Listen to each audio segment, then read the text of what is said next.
Η αποχή των γυναικών από το θυλασμό φαίνεται πως έλαβε τέλος. Όλο και περισσότερες μητέρες αποφασίζουν να προσφέρουν το ευεργετικό μητρικό γάλα στο παιδί τους, κάτι που όπως λένε ενισχύει το δεσμό μεταξύ μητέρας και βρέφους. Είναι 4 μηνών, έχουμε θυλάσει ήδη 2 μήνες. Σας το πρότεινε και ο γιατρός? Βέβαια. Είναι πολύ σημαντικό να θυλάζεις. Και για το μωρό και για σένα. Θυλάσατε εσείς? 1 χρόνο τον καθένα. 1 χρόνο το κάθε παιδί. Χρειάζεται λίγη προσπάθεια. Καλή διατροφή και είναι μύθος ότι ο θυλασμός παχαίνει. Ο θυλασμός αδυνατεί. Και βοηθάει τη μαμά να επανέλθει. Να θυλάσετε? Ναι, γιατί είναι το απόλυτα φυσιολογικό πράγμα. Βλέπουμε δηλαδή ότι τα παιδάκια τα οποία θυλάζουν, και αυτό πλέον έχει αποδειχτεί και έχει δημοσιευτεί σε εργασίες, αναπτύσσουν καλύτερη σχέση με τη μητέρα τους, τους δίνει τη δυνατότητα να επικοινωνήσουν στα πρώτα στάδια της ζωής.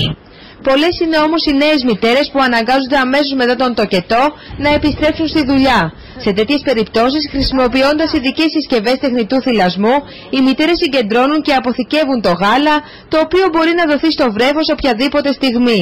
Αυτό είναι ένα θύλαστρο, το οποίο έχει εδώ αυτό που μοιάζει σαν χωνή, είναι εύχριστο, το τοποθετεί η θυλάζουσα μητέρα πάνω στο μαστό της, εφαρμόζει πάνω στη θηλή. Χρησιμοποιούν συνήθως οι εργαζόμενες γυναίκες, οι οποίες δεν μπορούν να είναι όλη την ημέρα σπίτι. Θύλασα σε 4-5 μήνες. Θεωρητικά λέει είναι πιο καλό για το μωρό και για τη γυναίκα, αλλά για το μωρό περισσότερο. Έχει πολύ γερά τη σώματα. Επειδή το είναι και μεγάλη επένδυση. Δηλαδή εγώ περιμένω να κάνω το δεύτερο για να θυλάσω.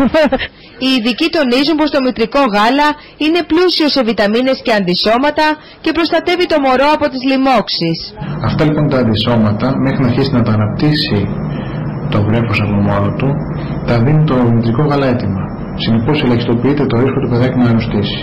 Σύμφωνα με τελευταίες έρευνες, εκτιμάται ότι 7 στις 10 μητέρες ταΐζουν τον νεογνώ με μητρικό γάλα.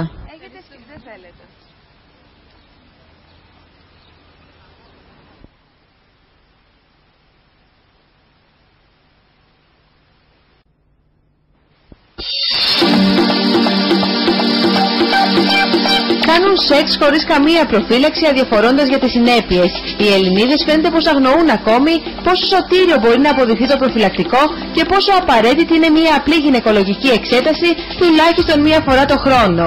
Οι σεξουαλικά μεταδιδόμενες ασθένειες τείνουν να πάρουν τη μορφή επιδημίας, προειδοποιούν οι γυναικολόγοι.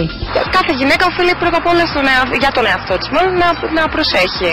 Οι βασικότερες μολύνσεις που μπορούν να προκύψουν στη γυναίκα είναι ο ιός του HPV, το οποίο αποτελεί πλέον και μια επιδημία που καλύπτει ένα πολύ μεγάλο πληθυσμό των γυναικών. Υπάρχουν μολύνσεις όπως χλαμίδια, μύκητες, κορπίδες και ταχυλίδες διαφορετικού τύπου. Η ελληνική κοινωνία δεν μπορεί να απορροφήσει ότι η σεξουαλική επαφή χωρίς προφυλακτικό είναι κίνδυνος θάνατος. Από σοβαρά προβλήματα υπογονιμότητας μέχρι και καρκίνο στον τράχυλο της μήτρας μπορεί να προκαλέσουν τα αφροδίσια νοσήματα. Πάνω από 50% του γυναικείου πληθυσμού έχει προσβληθεί από τον ιό HPV που ευθύνεται για την εκδήλωση κονδυλωμάτων. Με μία εξέταση ρουτίνα στο γνωστό τεστ PAP μπορούμε να προλάβουμε τα χειρότερα. Πάνω από 25-30 θέλει νομίζω μια φορά το χρόνο. Το PAP. Υπάρχουν μερικοί τύποι οι οποίοι μπορούν να εξελιχθούν σε κακοήθεια του τραχύλου, όπως και τα χλαμίδια, τα οποία μάλιστα αποτελούν ίσως και τη σοβαρότερη μορφή μόλυνσης, γιατί ευθύνονται για μεγάλο ποσοστό υπογονιμότητας. Η χρήση προφυλακτικού, η τήρηση των κανόνων υγιεινής αλλά και η τακτική παρακολούθηση σε γυναικολόγο είναι σύμφωνα με τους γιατρούς τα απαραίτητα μέτρα πρόληψης που πρέπει να παίρνει κάθε γυναίκα η οποία έχει ενεργή σεξουαλική ζωή. Ωστόσο, τα στοιχεία έρευνας είναι απογοητευτικά και δείχνουν πως μόλις το 18% ηλικίας από 20 έως 50 ετών χρησιμοποιεί προφυλακτικό. Η πρόληψη είναι η καλύτερη θεραπεία, λένε οι ειδικοί, για τις ύπουλες ασθένειες που πολλές φορές δεν εμφανίζουν κλινικά συμπτώματα.